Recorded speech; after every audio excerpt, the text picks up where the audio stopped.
Good morning everyone. आज हम फिर एक बार आपके लिए एक्सपर्ट्स द्वारा तैयार की गई वर्कशीट के साथ और उनके टिप्स के साथ फिर से एक वीडियो लेकर आए हैं। उम्मीद है आपको पसंद आए। अगर आप चैनल पे पहली बार आए हैं तो सब्सक्राइब कर लीजिए और ऐसी वीडियो आप तक पहुंचती रहे उसके लिए आप बेल आइकन ज़रूर प्रेस करें, लाइक करें, कमेंट करें, बताएं कि आपको ऐसी किस टाइप की वीडियो चाहिए। आप जानते हैं कि बच्चों के अंदर इस छोटी सी उम्र में शिक्षा की आदत डालना कितना ज़रूरी है, लेकिन हर कदम खेल कूद और धमा चौकड़ी में रहने वाले छोटे बच्चों में आखिरी आदत डालें कैसे, ये हर माता पिता टीचर्स के लिए एक चुनौती होता है। अब इसी पे निपुण भारत मिशन के अंतर्गत पूरे भारत में गवर्नमेंट इस पे खेल खेल में बच्चों को की तर्क शक्ति, अंडरस्टैंडिंग, उनकी ऑल ओवर डेवलपमेंट एक्टिविटी के द्वारा करने का बीड़ा उठाया है। इसी के अंतर्गत एक्सपर्ट्स द्वारा बनाई गई एक्टिविटी बच्चों को भेजी जाती है ताकि वो खेल खेल में ही उनके माइंड को डेवलप किया जा सके। छोटे बच्चों में ही माइंड के सेल्स को डेवलप करना बहुत आसान होता है और उनके माइंड के सेल्स को डेवलप करने के लिए कुछ टिप्स मैं वीडियो में साथ साथ शेयर करती रहूँगी। आप वीडियो को अंत तक ज़रूर देखें।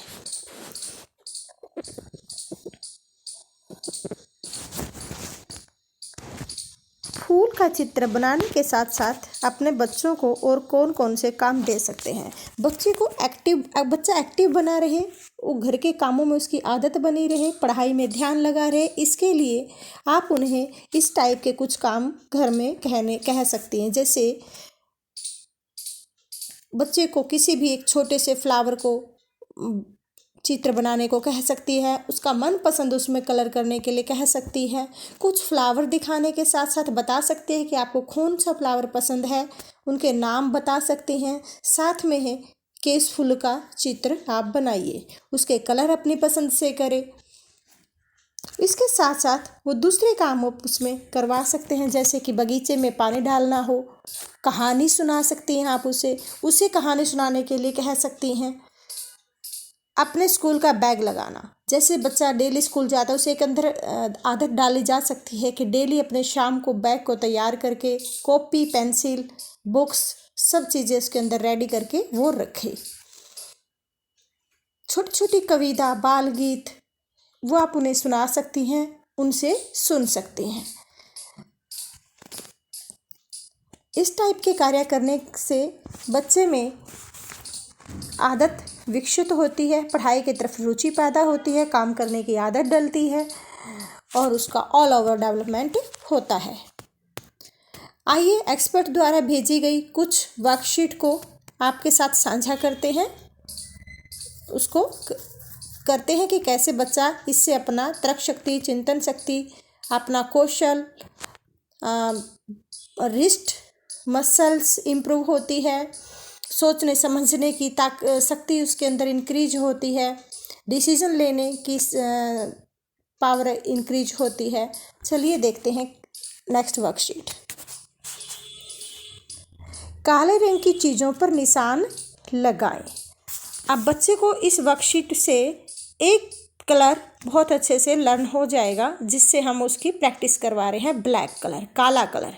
काला कलर मीन्स ब्लैक, इंग्लिश में हम इसे क्या कहेंगे, ब्लैक। बच्चे को अगर उसको उसी दिन ब्लैक शर्ट आप पहना सकती हैं आप, और ब्लैक चीज़ों के क्या क्या ब्लैक होता है उस चीज़ों के बारे में आप घर में किसी से भी कोई भी चीज़ से कंपैरिजन करवा सकती हैं।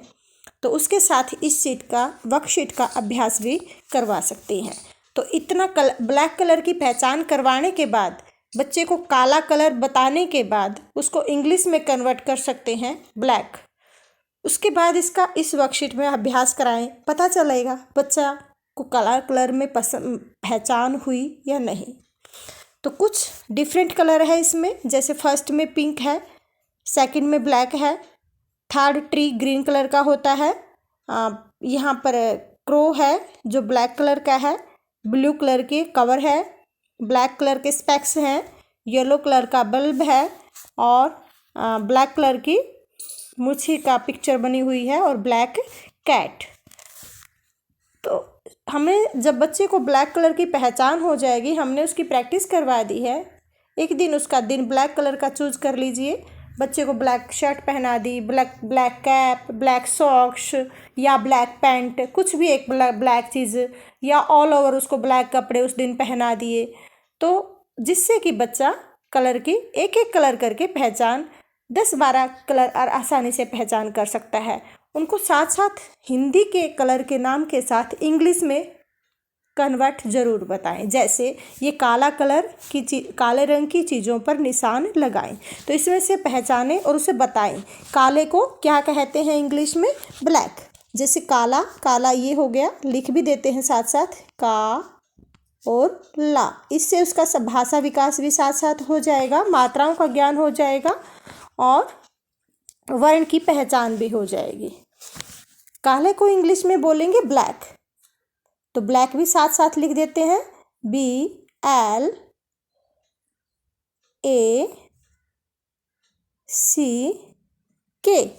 ब्लैक। तो आइए हम इस वर्कशीट को कंप्लीट करते हैं। काले रंग की चीज़ों पर सही का निशान लगाएं। अब इसमें पहचानते हैं कि काला रंग कौन सा है, ब्लैक कलर कौन सा है और सही का निशान लगाना है। तो देखते हैं फर्स्ट में क्या ये काला है, बच्चे से पूछ सकते हैं। जिस दिन उसने ब्लैक शर्ट पहन रखी, आपने बताया है कि ये ब्लैक है, तो हम उसे कह सकते हैं कि ये ब्लैक ऐसा होता है।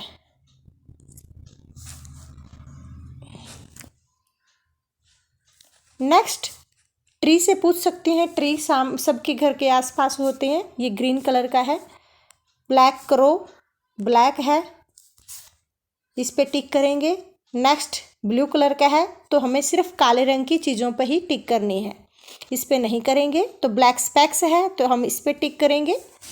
आगे बल्ब येलो कलर है, साइन है, तो आगे नेक्स्ट ब्लैक कलर पे टिक करेंगे और ब्लैक कैट हम इस पे टिक करेंगे। बच्चे को साथ साथ हमने अभी चीज़ों पे टिक करके बताया है, लेकिन अगर हम उसकी प्रैक्टिस करवा सकते हैं तो ये सर्कल के अंदर हमें ब्लैक निशान लगवाना है उससे। ये तो हमने उसको बता दिया, लेकिन उसको बच्चे को बताना है कि हमें सर्कल के अंदर टिक करना है, ऐसे ऐसे।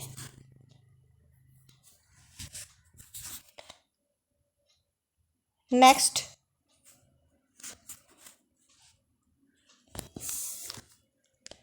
इन जो भी एक्टिविटी आप बच्चों के साथ करते हैं, उस एक्टिविटी से पहले कुछ चीज़ों का हमें ध्यान रखना होता है। जैसे बच्चा एक्टिविटी कर लेता है, तो सबसे पहले तो आप कुछ तैयारी कीजिए एक्टिविटी करने के लिए। हमें इन सारी चीज़ों का ध्यान रखना है, लेकिन एक्टिविटी करने के बाद हम सबसे ज़्यादा उसको प्रोत्साहित करेंगे कि हाँ, आपने बहुत अच्छा काम किया है। नेक्स्ट पे चलते हैं।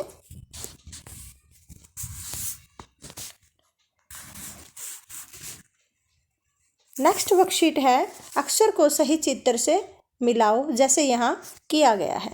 जैसे ये किसकी ध्वनि है, तो न की, यानी कि नोट। नोट में नोट कैसे लिखा जाता है, ऐसे। तो बच्चा नोट बोल लेता है, लेकिन उसको न की ध्वनि की पहचान अभी नहीं है। तो जैसे ही वो नोट को न से मिलाएगा, तो उसके दिमाग में बैठ जाएगा कि न ऐसे लिखी जाती है। तो उसके बाद हमने उसको न की ध्वनि को जैसे पहचान करवा दिया उसे कि ये न होती है, न से नल होता है, न से नलका होता है, न से नाक होती है, तो हम उसके देखें कि बच्चे को समझ आया है या नहीं। उसके लिए हम ऐसी वर्कशीट उसको देकर उसका अभ्यास करवा सकते हैं। जैसे न से नोट हो गया, अब उससे पूछ सकते हैं क्या न ये फैन न से है, तो बच्चा, या न से नल होता है, तो बच्चा इजीली अगर उसको पहचान है न से नल है ये और ये न है, ऐसे होती है न, तो वो नल से मैच करेगा। आगे न से नक्शा, ये मैच हो गया, और न से नाक, ये मैच हो गई। इस तरह से बच्चा न की ध्वनि की पहचान करना सीख जाएगा। नेक्स्ट पे चलते हैं।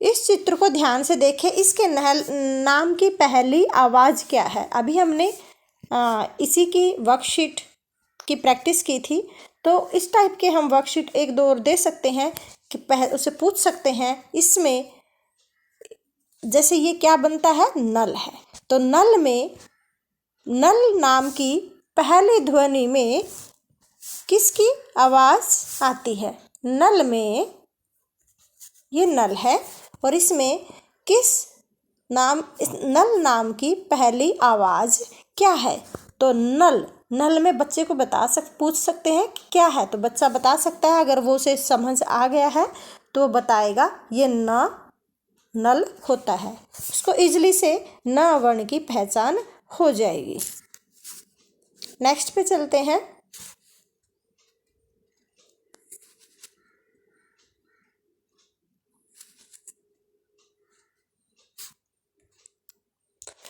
अब बच्चे को न वर्ण की पहचान हो गई है, उसे न ध्वनि आवाज़ की ज्ञान हो गया है कि न इस टाइप से लिखा जाता है,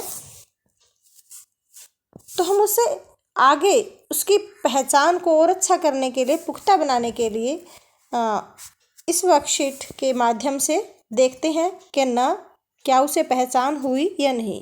तो दिए गए नल में न वर्ण को छांटकर उस पर गोला लगाओ, जैसे यहाँ किया गया है। अब इसमें बच्चे को बोल सकते हैं कि इतने सारे वर्ण हैं, तो इसमें से न को ढूंढकर गोला लगाएं। तो उसने जैसे इस न पे पहले से लगा हुआ है, तो इसको देख के ही भी वो बच्चा न को इस जैसी ध्वनि को ढूंढेगा और उस पर गोला लगा देगा। तो जैसे न है यहाँ पर, इस जैसी ध्वनि यहाँ पर है, तो उससे पूछें कि कहाँ पर है और वो गोला लगाए। फिर यहाँ पर लिखी हुई है, यहाँ पर गोला लगाए। फिर यहाँ पर लिखी हुई है, यहाँ पर गोला लगाए। और फिर यहाँ पर लिखी हुई है, यहाँ पे गोला लगाए। इस टाइप की वर्कशीट करने से उसकी तर्क शक्ति का विकास होता है, चिंतन करता है बच्चा, सोचता है, समझता है और उसे करने की कोशिश करता है। अब न से क्या बनता है बच्चे को, नल, तो बच्चा यहाँ पर न लिखेगा, तो देखो उसे नल शब्द में न फिल किया। चलते हैं नेक्स्ट वर्कशीट पे।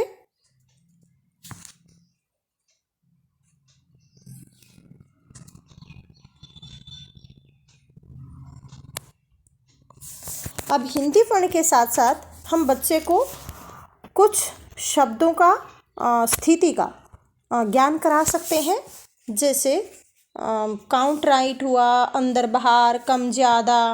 बच्चे को इन टॉपिक्स पे अगर क्लियरिटी हो जाती है तो उसकी आगे ज़्यादा चीज़ों में भी कंपैरिज करना सीख जाएगा और वो आगे पढ़ने की उसकी इच्छा शक्ति बनी रहेगी। जैसे इस संशोधन अभ्यास में क्या है कि अंदर क्या है, बाहर क्या है। हमें दो वर्णों का उसे ज्ञान कराना है, अंदर और बाहर। बच्चे को घर में हमारी भाषा के साथ ये पता हो जाता है कि अंदर ये होता है और बाहर ये होता है। इसके साथ ही अंदर और बाहर के साथ हम इंग्लिश के वर्ड को भी के साथ इसको जोड़ सकते हैं। जैसे अंदर को हम इन कहते हैं और बाहर को क्या कहते हैं, आउट। तो अंदर इन हुआ और बाहर को बोलेंगे आउट। अंदर इन और बाहर हो गया आउट। तो अंदर क्या है, सिर्फ इसमें पूछा गया अंदर क्या है, तो बच्चों से हम बोल सकते हैं कि इसके अंदर क्या है। तो इसमें एक स्क्वायर बना हुआ है और इसके अंदर एक टॉफ़ी रखी हुई है। तो बच्चे को अगर उस बात का पता है कि अंदर अंदर की चीज़ें यानी कि कमरे के अंदर, घर के अंदर, गली के बाहर होता है, तो अगर उसे इस स्थिति का ज्ञान होगा तो बच्चा इजली से बताएगा कि ये अंदर है। अब जैसे ऊपर क्या है, अब इसमें देखो अंदर बाहर दो वर्ण हो गए, दो वर्ड हो गए, ऊपर और नीचे। अब ये दो स्थिति का उसे ज्ञान हो जाएगा कि अगर कोई सामान ऊपर रखा है तो उसे, किसी चीज़ के ऊपर रखा है तो उसे ऊपर बोलते हैं, और अगर उसके नीचे है तो वो नीचे बोलते हैं। ऊपर को इंग्लिश में क्या कहते हैं, बच्चे को हम साथ साथ इंग्लिश वर्ड का भी ज्ञान करवा सकते हैं। जैसे वो ऑन बोलते हैं, और नीचे को हम बोलते हैं अंडर। क्या बोलते हैं? अंडर। अब इसमें बताए ऊपर क्या है। ऊपर इसमें बच्चा बता सकता है कि ऊपर टेबल के ऊपर किताब रखी है। इससे उसका भाषा विकास साथ साथ होता रहेगा। आगे है कम कौन सा है, भारी कौन सा। अब दो यहाँ पे रखा है। अब हम इसमें देखो मैथ का भी साथ साथ, उसे भाषा विकास के साथ साथ मैथ को साथ में जोड़ा जा रहा है। वो उसे गिनती गिन के भी बता सकता है कि कम क्या है ज़्यादा क्या है, उसे कम ज़्यादा का ज्ञान हो जाएगा। जैसे एक एप्पल इधर रखी है, यहाँ पर 4 एप्पल है, तो उसे ये ऐसा इसी वर्कशीट के माध्यम से भाषा का विकास भी हो रहा है और मैथ का ज्ञान भी हो रहा है। तो यहाँ पे ये बता सकता है कि कम कौन सा है। कम मतलब जो सबसे कम होता है, जैसे कि हमारा होता है 1, फिर होता है 2, 3, ऐसे ही कम करके उसे पूछा जा सकता है कि कम कौन सा है, तो हम इस पे उसे बता सकते हैं कि ये कम है, उसका अभ्यास करवा सकते हैं। अब भारी कौन सा है। अब इसमें से हल्के और भारी में बच्चे को हाथ में सामान दे के भी पूछा जा सकता है कि जिसमें आपका जोर लग रहा है वो भारी होता है, और जिसमें आप इजीली से उठा सकते हैं वो हल्का होता है। तो भारी कौन सा है, ये वाला। अब इसमें बच्चे ने ऊपर कुछ चीज़ों का अभ्यास कर लिया, ज्ञान ले लिया, अंदर बाहर, कम ज़्यादा, ऊपर नीचे और हल्का भारी। तो उसको थोड़ा सा मैं मुश्किल तो नहीं कहूँगी, उसे थोड़ा सा और डिफ़िकल्ट बना के बच्चों से उसकी तर्क शक्ति को और बढ़ाया जा सकता है। जैसे पेन स्टैंड के अंदर बहुत सारे पेन हैं और बाहर भी रखा है, तो अंदर ज़्यादा या बाहर ज़्यादा, तो उसे सिर्फ कंपैरिजन करवा सकते हैं कि अंदर ज़्यादा या बाहर ज़्यादा। तो बाहर सिर्फ एक पेंसिल पड़ी है और अंदर बहुत सारी पेंसिल है, तो बच्चे से पूछ सकते हैं यहाँ पर 1 है और यहाँ पे बहुत सारी है, तो अंदर ज़्यादा या बाहर ज़्यादा। तो बच्चा बताएगा अंदर तो इतनी सारी पेंसिल है, तो यहाँ पे अंदर ज़्यादा।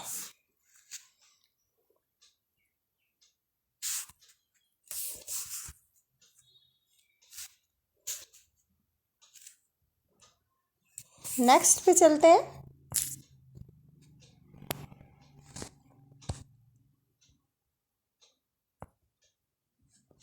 अब इसी के साथ हमने न की ध्वनि सीखी थी इसी वीडियो के माध्यम से। नेक्स्ट वर्कशीट है। अब हमने बच्चों को सिर्फ इकट्ठे वर्ण नहीं सिखाने हैं, उस पर बर्डन नहीं डालना है।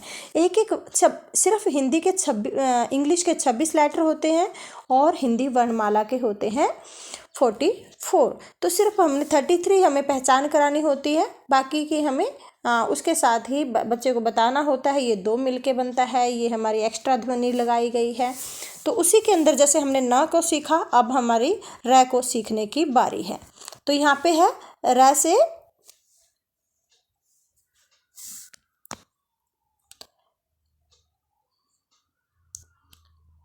रस।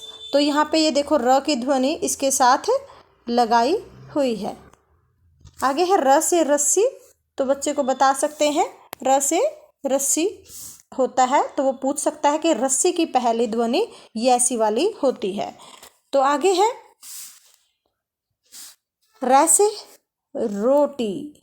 तो बच्चे को जब रोटी बच्चा डेली बोलता है तो रोटी के माध्यम से वो र को पहचानना सीखेगा। ऐसे ही रस्सी उसके डेली यूज में होती है, वो आसपास देखता है, उसके परिवेश में होती है, तो वो उससे देख सकता है कि ये र से रस्सी होती, जो रस्सी हम बोलते हैं उसकी ध्वनि ऐसे र होती है, वो कि ऐसे लिखी जाती है। बच्चे को उंगली से भी घुमवा के आप करवा सकते हैं प्रैक्टिस, के उंगली का मूवमेंट ऐसे होता है। आगे है रोड। ये बच्चे र से रॉड, यस, या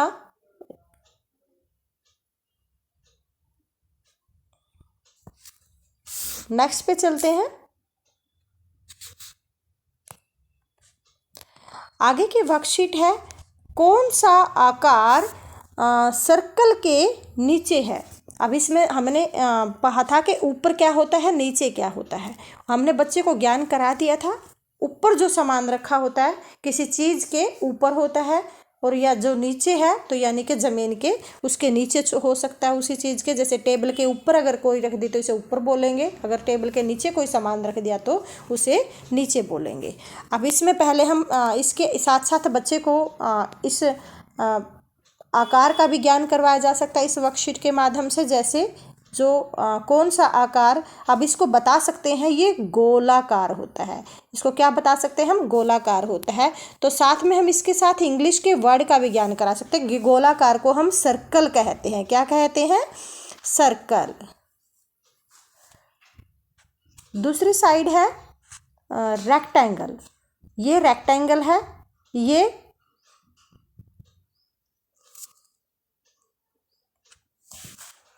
ये सर्कल हो गया। अब उसमें पूछा गया कौन सा आकार सर्कल के नीचे है। अब सर्कल ये है, अब मैं इसमें से बताना है कि सर्कल के नीचे कौन सा आकार है। अब बच्चा इसके साथ ही इसको मैच, देखो इसके कलर के साथ इसका कलर भी मैच है, इसकी शेप के साथ इसके शेप मैच है। तो बच्चा खुद से सोच लेगा, उसकी चिंतन शक्ति बढ़ेगी। अगर ये इसके नीचे है, नीचे का ऊपर का उसे ज्ञान हो चुका है, तो ये वाला उसके नीचे है। तब हम इसी वर्कशीट में उसको शेप का करा सकते हैं कि जिसकी ऊपर और नीचे की साइड, दाएं बाएं की साइड बराबर है, दो साइड बराबर होती है, तो वो आयताकार है। आयताकार को रेक्टेंगल बोलते हैं। इसकी 6 साइड है तो ये षष्ठाकार है, और इसको हम हेक्सागोन बोलते हैं। इसको स्क्वायर कहते हैं, और इसको हिंदी में हम बोलते हैं वर्ग, और इसको बोलते हैं आयताकार। क्या बोलते हैं, आयताकार। नेक्स्ट पे चलते हैं।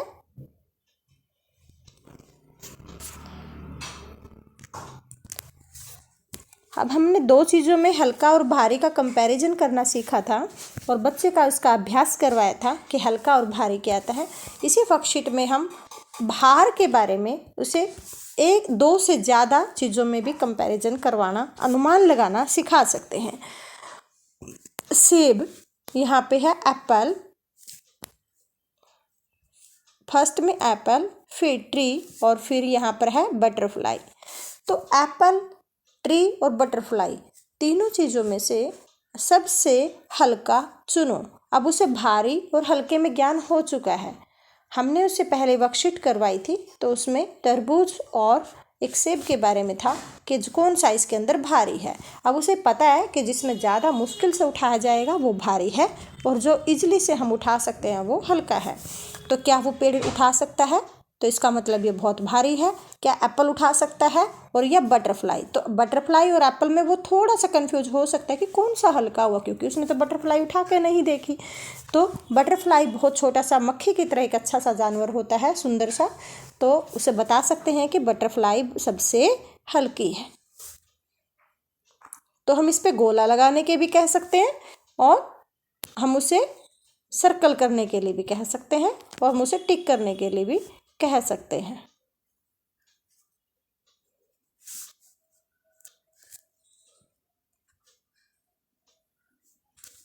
नेक्स्ट पे चलते हैं।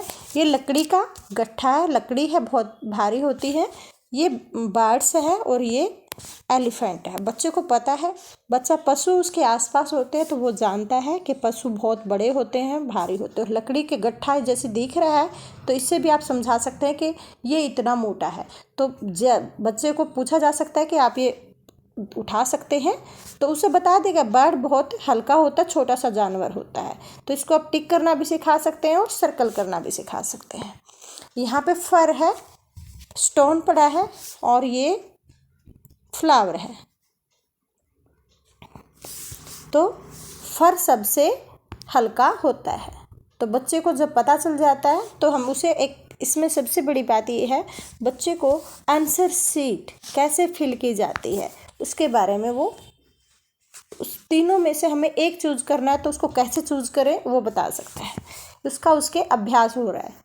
सबसे भारी चुनो, हमने ऊपर वाली वर्कशीट में सबसे हल्का चुना, अब यहाँ पर है सबसे भारी चुनो। अब उसे पता है कि जिसमें ज़्यादा जोर लगता है वो भारी होता है। यहाँ पे उल्लू है, बटरफ्लाई है और ये भालू है। तो भालू जानवर होता है, बहुत बड़ा जानवर होता है, तो उसे इसमें सर्कल करेगा। आगे ये गमले के साथ फ्लावर ओनली, फ्लावर और लीव्स है। अब फ्लावर के अंदर से ही ये टूटी हुई लीव्स है। कितनी अच्छी एक कंपैरिजन किया गया है। पहले पूरा गमला, उसके अंदर से फूल निकाल के साइड में, और फिर यहाँ पर इसकी लीव्स निकाल के। अब ये लीव्स, इसके अंदर तीनों चीज़ें हैं, इसके अंदर ये दोनों चीज़ें हैं और यहाँ से ये लीव है। तो सबसे भारी हुआ गमला। Bat, table, ball. तो बॉल बहुत हल्की होती है, बैट थोड़ा भारी होता है और टेबल उससे भी भारी होती है। नेक्स्ट पे चलते हैं।